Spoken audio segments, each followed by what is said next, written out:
G'day guys, thanks for tuning in. My name is Braden and we're just going to jump right into it today. We're going to be taking a look at how to set up buses in Reaper. So I had this video requested from a few people in my previous video, which I showed you how to build a template. So if you haven't seen that, I will chuck it in the top corner of your screen for you now. However, this is pretty much how anyone would set up their buses in Reaper, regardless of what template they're using. So hopefully this should be helpful for anyone. And before we get into that really quickly, a few of you will notice that my template is looking a little bit different, and that is simply because I'm using a new theme called Default 5.0 Nitpicky Edition. And there's a few things that I like about this theme, which I think some of you may find really helpful as well. Firstly, I like it because it doesn't stray too far from Reaper's original design.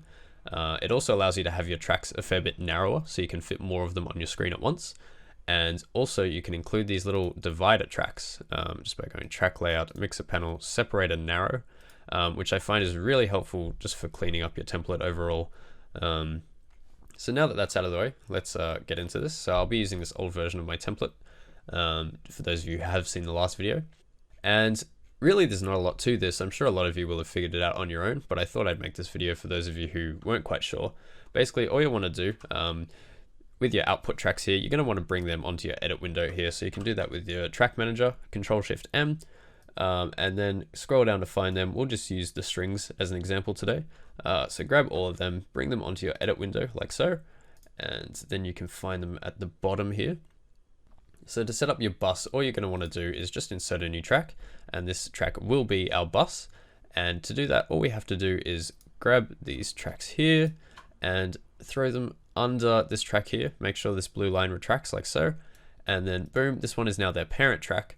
And the nice thing about Reaper is that all the work's already done. You don't have to do any extra routing or anything. It's kind of already assigned as their bus. So we can go ahead and call this one strings bus like so, and that's pretty much it. They're now bussed. Generally though, with your buses, you're going to want to send them to some kind of reverb. So we'll go ahead and make another track at the back of our mixer here, and we'll call this strings verb, and we'll just go ahead and add a little reverb. So generally how you do this is you have your mix at 100% on the reverb VST, and then with your bus you send it just by clicking track sends, add new send, and find your strings verb down here. So then you can adjust how wet or dry it is with this one just here. So that's really all you have to do. You can go ahead and do that for the rest of the buses that you'd like to set up. And then once you've done that, you can jump back into your track manager and you can get rid of these from your edit window. So just go ahead and get rid of all of them, as well as the verb track. If you like, you can leave it there, up to you. And then hopefully you can come out with something like this. I've got all my sends at the back of my mixer here with a few reverbs set up. And I've got a nice little bus for all of my individual sections.